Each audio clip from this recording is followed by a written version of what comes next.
तो क्या बोलूं, कुछ नहीं होता है बातों से। बोलो भी तो क्या बोलूं, कुछ नहीं होता है बातों से।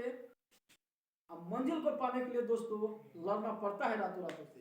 तो जय हिंद, प्रणाम। फिर से रुआ सबके बीच उपस्थित भल बनी एक नया चीज लेकर के, जमुना के नाम हो ऑनलाइन पढ़ाई।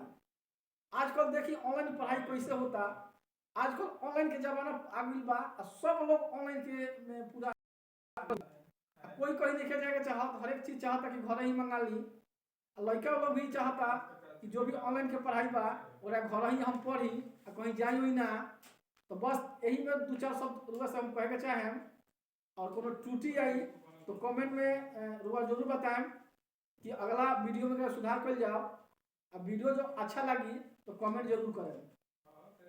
तो देखी कैसन जमाना आइल बा, चारों तरफ ऑनलाइन के पढ़ाई बा। देखी कैसन जमाना आइल बा, चारों तरफ ऑनलाइन के पढ़ाई बा।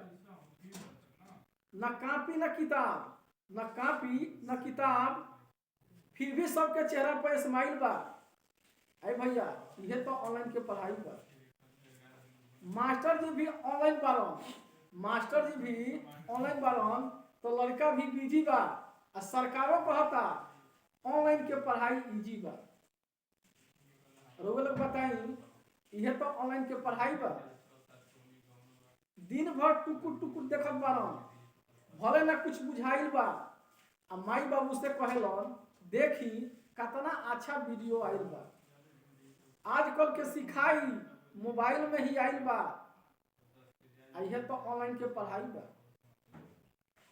फ्री पैसा न कौड़ी, पैसा न कौड़ी, फ्री के माल इनका भेटाइल बा। ऑनलाइन पढ़ाई के चक्कर में, ऑनलाइन के पढ़ाई के चक्कर में 2 घंटा के भोजपुरी फिल्म देखाइल बा। आजकल के यह सिखाई बा, चारों तरफ ऑनलाइन के पढ़ाई बा। तो लड़का लोग कुछ ऐसे पढ़ता। हम दो चार शब्द आज के गुरुजी भी लोग के बारे में कहे के चाहे, मास्टर साहब लोग, उनको लोग के बारे में 2 4 शब्द कहे के चाहते नहीं कि मोबाइल पर ही बैठल बारे आजकल के गुरुजी, मोबाइल पर ही बैठल बारे आजकल के गुरुजी। अब वही जैसे कहे पढ़ाई करो तू शुरू जी। तो ये कैसन दवाई बा जौना में सभे लोग भुलाइल बा।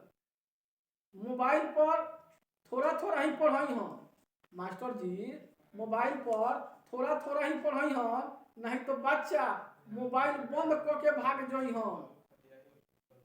तो 40 मिनट के खेल बा, 40 मिनट के खेल बा जौना में सभे लोग रेल बा। और वो लोग बताई ई कैसन दवाई बा जौना में सभे लोग भुलाइल बा। तो यह सब आज के समय में चल रहा बा।